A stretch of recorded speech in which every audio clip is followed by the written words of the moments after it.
Ladies and gentlemen, hello and welcome to TTV News with some last events in Tây Ninh province, and now we come into details. Ladies and gentlemen, in order to proactively cope with the acute pneumonia caused by the new strain of novel coronavirus, the standing vice chairman of the Tây Ninh People's Committee, Thành, head of the Provincial Steering Committee for Disease Prevention and Control of the Tây Ninh province, has checked the disease prevention and control situation at the health facilities in the Tây Ninh province.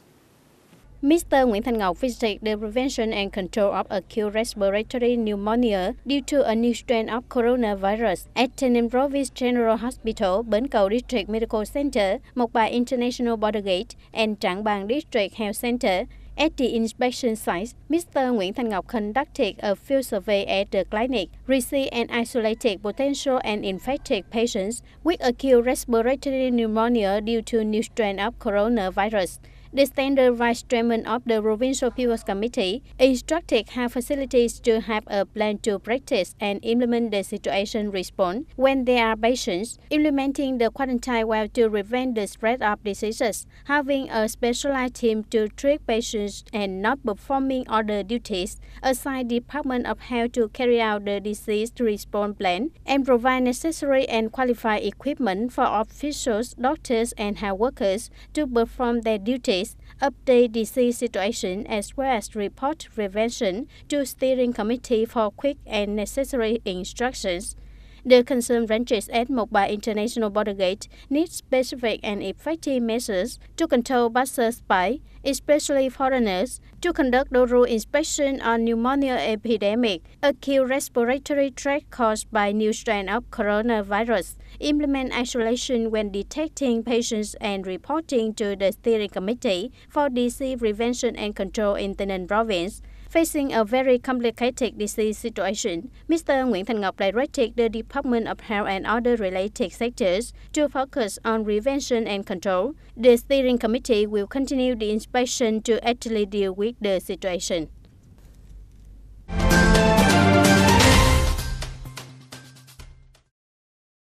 The new strain of coronavirus 2019 nCoV is dangerous and spread at a dizzying speed around the world. On January 21st, the number of confirmed deaths in China increased to 213 after the Hubei provincial government, the center of epidemics in central China, announced an additional 42 new deaths. Besides, the Hubei provincial government also confirmed there were 1,220 new cases, a slight increase compared to the previous day. As of January 21st, the coronavirus strain causing pneumonia originating in China has caused 213 deaths and more than 9,800 infections in 22 countries and territories around the world.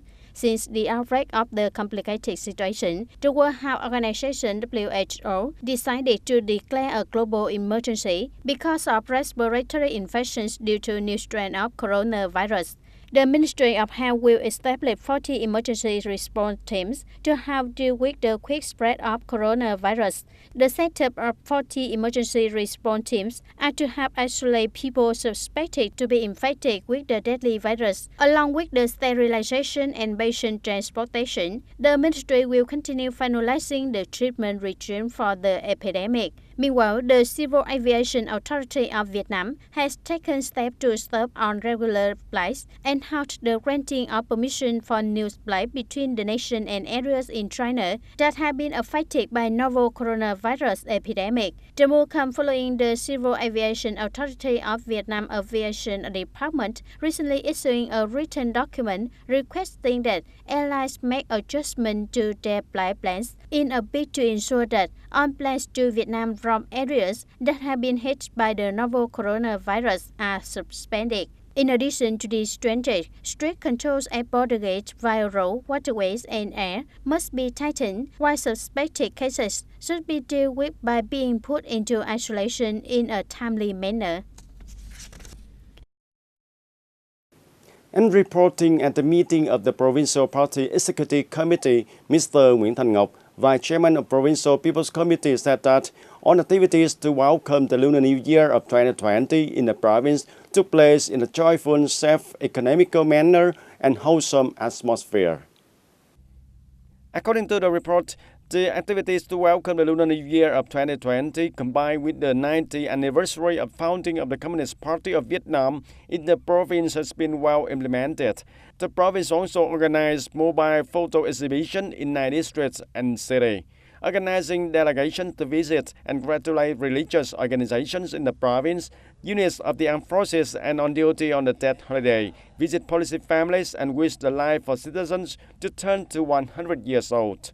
Implementing the policy of every family can enjoy the Tet holiday, welcoming the spring. During the Tet holiday, the whole province mobilized over 80 billion Vietnam dong to give the Tet gifts, take care of the policy families, poor households, and social protection benefit carriers. Also, according to the Provincial People's Committee, the traffic situation and communications during the Tet holidays are granted smoothly.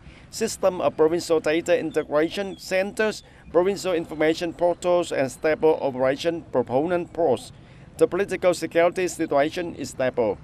And speaking at the meeting, the Secretary of Provincial Party Committee, Mr. Phạm Viết Thành, highly appreciated the working spirit of the forces and functional agencies in collaboration with the party committees and local authorities to well fulfill the peak task on the occasion of the Lunar New Year of the Rat of 2020. In particular, the whole political system has taken care of so everyone and every family can enjoy the Spring Festival, welcome the warm, healthy, and safe Tet holiday, especially to better care for the family policies, organize many spring fun activities, highlighting is the successful organization of Ba Đen Mountain Spring Festival.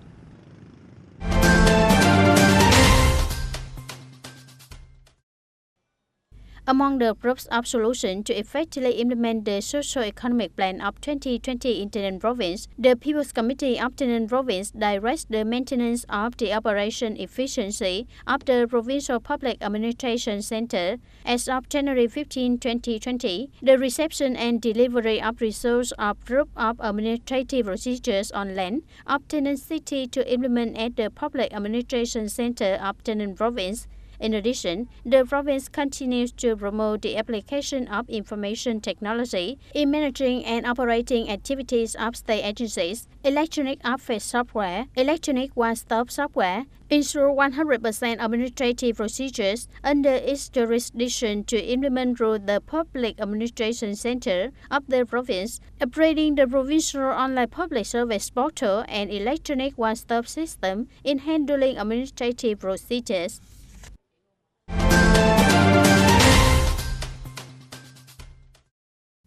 According to the General Statistics Office, Vietnam's total retail sales of goods and services were estimated to have reached over 448 trillion Vietnam dong, equivalent to over 19.3 billion US dollar in January, a year-on-year increase of 10.2%. The retail sales of goods were reported at about 346 trillion Vietnam dong, an increase of 6.3% compared to the previous month and up to 10.7% year-on-year. During the 5-month period, retail sales of foods and foodstuff went up by 13.3%, household appliance and equipment rose by 12.8%, apparel increased by 11.4%, and transportation soared by 11.2%, and cultural and education products advanced by 10.6%. Meanwhile, sales of accommodation and restaurant services reached about 50.6 trillion Vietnam dong, a year-on-year increase of 6.8%, and sales of travel and tourism services were posted at 4.2 trillion Vietnam dong, a year-on-year increase by 7.4%. The General Statistics Office said that increase in retail sales of goods and services in the first month of this year were attributed to an abundance of goods supply in addition to the traditional Lunar New Year of Tet holidays, associated with increasing demand for entertainment and catering activities. And ladies and gentlemen, the report of the Tây Ninh Provincial People's Committee has announced that after nearly 5 years of implementing the 2015 and 2020 socio-economic plan, though facing many challenges, the social economy in the province has continued to grow. The province economy is stably developed, and the economic structural shifts have been in the right direction. The regional economic growth are pretty. And we come to the reporters about connecting firms to establish value chains and promote innovation, take advantage of opportunities and a major growth trend in 2020. In 2019, the province's agroforestry and fishery production value just for 4% or 2.6% of the local economic structure. Industry continues to maintain the highest growth rate and higher than the general GRDP curve. Industrial parks and complexes play an increasingly important role, accounting for 64% of the total industrial production value of the whole industry. The renewable energy industry has promoted the province's potential and created a new growth engine. The province has approved the project of developing agricultural value chain and cluster in Tây Ninh province, which is an important basis to promote the potential and strength of provincial agricultural products and attract investment in agriculture. The trend of converting plains to plains with positive economic values has changed. Institutional reforms will continue to be the major growth driver in 2020 and beyond, while a focus would be placed on removing barriers and connecting firms to established value chains. According to officials of the Vietnam Chamber of Commerce and Industry, entering the 2020, the government showed determination in pushing for reforms with the promulgation and resolution number 2 on the first day of the year, which targeted to lift the country's ease of doing business ranking by the World Bank by 10 spots from the current of 70 positions. Experts also noted that the business climate of our country still faces problems, as around 60% of firms did not report profits, while imports and exports were heavily dependent on several markets. Uncertainties in local markets and the slowdown of the global economy were also concerned. Internal pressure from the central government, external pressure from integration and expectation of the residents would give major impetus to reforms. Strengthening institutional reform was a top priority for 2020 and many years to come. The key words to reform this year should be remove and connect. Specifically, it was critical to remove barriers for businesses so as to promote investments and connect small and medium-sized enterprises with foreign direct investors, especially in the circumstance for fourth industrial revolution and the effects of the free trade agreements. Connecting foreign invested companies with the domestic firms should be considered as an indispensable criterion in selecting the new generation FDI inflow, which reflected the corporate responsibility of FDI companies to their second home. It would also be the way to promote sustainable development of FDI in Vietnam. And 5 proposals are given by experts to push reform this year. Firstly, priority should be placed on tackling overlaps and inconsistencies with legal system regarding investment, business, construction, law, environment, housing, and binding. Secondly, it was important to hasten simplification and removal of business prerequisites and check before import-exports to reduce costs and time for businesses. The government targeted to reduce at least 20% of procedures as well as cut time and costs for businesses in 2020. And thirdly, promotion hub for the digitalizations and the development of e-government be sped up. In addition, the process of transferring public services to the private sector to supply should be promoted. And last but not least, it was important to decentralize power. BCCI also proposed amendments to laws on enterprise investments and public-private partnerships should be developed with a new mindset and completed to approval. The province should also undertake more efforts to renew its institutions and promote innovation to take advantages of opportunities and overcome challenges in 2020 towards the goal of growing economy and a prosperous province in the near future. And that's all for the news of today. Thank you for joining us and see you more next time.